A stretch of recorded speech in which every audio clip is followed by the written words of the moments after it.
Today the topic name handled by Swami Narayani J. Second year CSE. So topic name is MongoDB. The final topic of the unit. So this is the final for end semester. End semester. One of the biggest question in end semester. Explain in detail about MongoDB with architecture Keta. You can explain this one. Okay. So the session hand over to Swami Narayani. Please speak. Good morning to everyone. So I am here to take seminar about MongoDB. So please guys.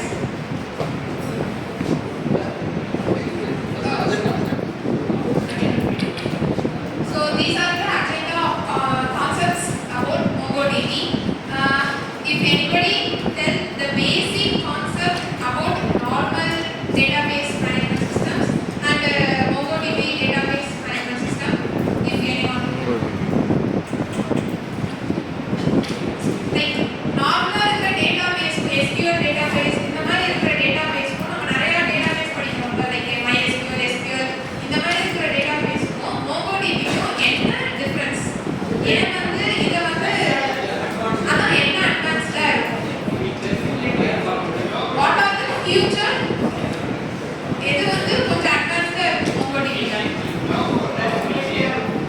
Yeah ஸ்ரீதரோட point no code so வந்து introduction of MongoDB என்ன அப்படினா so MongoDB வந்து open source just open சோர்ஸா இருக்கும் document ஓரியன்டடா இருக்கும் like வந்து queries அதிகமா இருக்காது queries வந்து நீங்க நார்மல் SQL ல யூஸ் பண்ற மாதிரி இருக்காது இது வந்து டாக்குமெண்டட் ஓரியன்டடா இருக்கும் டேட்டாபேஸ் வந்து நீங்க நார்மலா டேபிள் ஃபார்ம்ஸ்ல இந்த மாதிரி ஸ்டோர் பண்ணி வைக்காம டோட்டல் ஒரு டேட்டா எடுத்துட்டு வந்து SQL ல வந்து போட்டு வைக்கிற மாதிரி இருக்கும் அதே மாதிரி இதுல MongoDB அப்படின்னு நம்ம எடுத்துக்கிட்டோம் அப்படின்னா it's basic core concept of schemeless அந்த schemelessன்றது வந்து MongoDB ல ரொம்ப இம்பார்ட்டன்ட்டான ஒரு இது சோ வந்து வித் SQL வந்து கம்பேர் பண்ணும்போது MongoDB வந்து schemeless-ஆ இருக்கும் அதே மாதிரி வித் SQL-க்கும் MongoDB-க்கும் என்ன வந்து டிஃபரண்ட் அப்படின்னா MongoDB ரொம்ப ஃப்ளெக்சிபிளா இருக்கும் கான்செப்ட் வைஸ் பாத்தீங்க அப்படின்னா MongoDB யூஸ் பண்றது ரொம்ப ஃப்ளெக்சிபிளா இருக்கும் இதுலயும் வந்து நிறைய சேலஞ்சஸும் இருக்கும் MongoDB-ல வித் SQL-ஸ கம்பேர் பண்றதுக்கு சோ வந்து key features of MongoDB-ன்றது இதுதான் schemaless அப்புறம் scalability high performance replication aggregation of framework so வந்து நீங்க இப்ப நெக்ஸ்ட் வந்து MongoDB-யோட ஆர்க்கிடெக்சர் பத்தி பார்ப்போம் லாஸ்ட்ல சோ நீங்க MongoDB-யோட ஆர்க்கிடெக்சர் பார்க்கும்போது உங்களுக்கே வந்து லைக் ஒரு ஐடியா கிடைக்கும் MongoDB எப்படிலாம் யூஸ் பண்ணலாம் எங்கெல்லாம் யூஸ் பண்ணலாம் SQL யூஸ் பண்ணி யூஸ் பண்ற டேட்டாபேஸஸ்க்கும் MongoDB யூஸ் பண்ணி யூஸ் பண்ற டேட்டாபேஸ்க்கும் என்ன வந்து கான்செப்ட்ஸ் இருக்கும் என்ன டிஃபர் ஆகும் அப்படின்றது உங்களுக்கே வந்து ஆர்க்கிடெக்சர் படிக்கும்போது உங்களுக்கு புரியும் அதே மாதிரி MongoDB-ல ஸ்கேலபிலிட்டி வந்து அதிகமா இருக்கும் வித் SQL கம்பேர் பண்ணக்காட்டி இப்போ வந்து லைக் ஃபார் எக்ஸாம்பிள் நீங்க வந்து நம்மளோட டேட்டாவே லைக் இப்போ வந்து ஃபார் எக்ஸாம்பிள் அனுப்ரியாவை எடுத்து அனுப்ரியாவோட மார்க்ஸ் அவளோட வந்து காலேஜ் டீடைல்ஸ் எல்லாத்தையும் நீங்க ஸ்டோர் பண்றீங்க அப்படின்னா நீங்க SQL எடுத்து ஸ்டோர் பண்றதுக்கும் நீங்க MongoDB-ல ஸ்டோர் பண்றதுக்கும் MongoDB-ல வந்து ஒரு டாக்குமெண்ட்ரியா ஸ்டோர் ஆகும் SQL-ல வந்து நீங்க டேபிள் வைஸ் வந்து query யூஸ் பண்ணி சின்டாக்ஸ் யூஸ் பண்ணி நீங்க போட்டு ஸ்டோர் பண்ற மாதிரி இருக்கும் சோ இதுதான் core concept database collection documents so இதுதான் இப்போதான் MongoDB பட் இதுல இருந்து நீங்க உள்ள டெப்தா படிக்கும்போது தான் அதோட ஒவ்வொரு ஸ்பெசிஃபிகேஷன்ஸ்லாம் என்ன அப்படின்னு வந்து MongoDB பத்தி படிப்போம் சோ டேட்டாபேஸை வந்து கலெக்ட் பண்ணி அதை வந்து ஒரு டாக்குமெண்ட்ரியா வந்து ரெப்ளிகேட் பண்றது தான் MongoDB டேட்டாபேஸ் சோ இதுதான் MongoDB-யோட யூசர்ஸ் கேஸ் சோ MongoDB வந்து நம்ம எங்கெல்லாம் யூஸ் பண்றோம் இப்போ வந்து உங்களுக்கு ஒரு ஐடியா கிடைச்சிருக்குங்க லைக் சோர்ஸ் வந்து அதிகமா இருக்காது கோர்ஸ் அதிகமா இருக்காது ஸ்கேலபிலிட்டி ஃப்ளெக்சிபிளா இருக்கும் SQL கம்பேர் பண்ணாட்டி இது டாக்குமெண்ட்ரியா சேவ் ஆகும். ஸோ அந்த ஒரு கீவேர்ட் டாக்குமெண்ட்ரியா சேவ் ஆகுறது தான் MongoDB அப்படிங்கும் போது உங்களுக்கு ஏதாவது ஒரு ஐடியா இருக்கா எங்க இதெல்லாம் யூஸ் பண்ணுவோம் அப்படின்னு? ஏதாவது ஒரு எக்ஸாம்பிளா சொல்லுங்க. லைக் இங்க வந்து MongoDB யூஸ் பண்ணுவாங்க, இந்த மாதிரி ஒரு ரியல் டைம் அப்ளிகேஷன்ஸ்க்கு MongoDB யூஸ் பண்ணுவாங்க அப்படின்னு. டாக்குமெண்ட்ரியா தானே சேவ் பண்றோம்.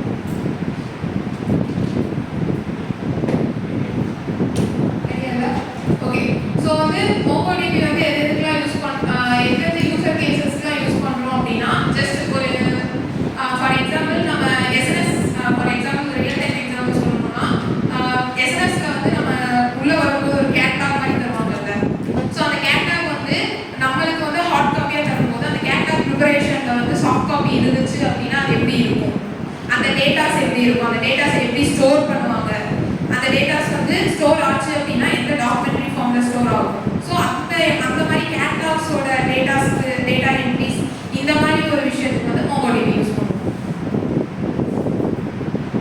ஓகே, MongoDB வந்து ஜஸ்ட் கோடிங்ஸ்ல மட்டும் தான் யூஸ் பண்ணுவாங்களான்னு கேட்டால் கிடையாது. MongoDB வந்து கிளவுட் பேஸ்ட் சர்வீசஸ்லையும் MongoDB வந்து யூஸ் பண்ணுவாங்க. ஃபார் எக்ஸாம்பிள் வந்து கிளவுட் பேஸ்ட் சர்வீசஸ்ல அப்படின்னு எடுத்துக்கிட்டா மோஸ்ட்லி யூஸ் MongoDB வந்து அமேசான் AWSலையும் அஷ்யூர்லையும் யூஸ் ஆகும் MongoDB.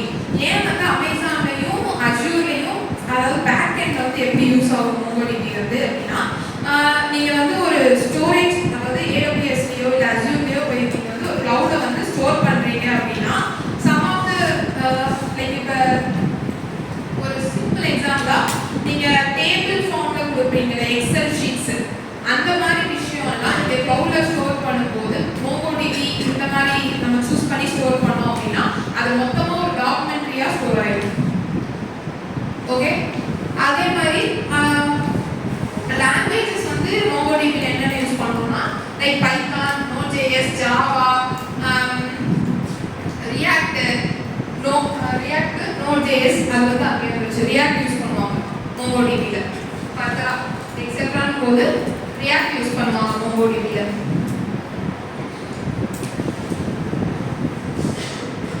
ஓகே,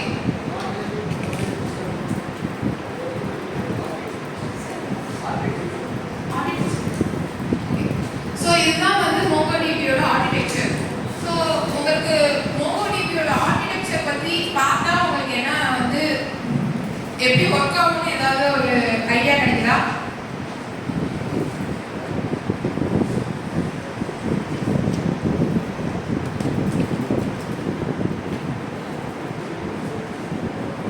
ஸோ வந்து MongoDB-யோட ஆர்கிடெக்சர் ஒன்றும் இல்லை, அப்ளிகேஷன். அந்த அப்ளிகேஷன்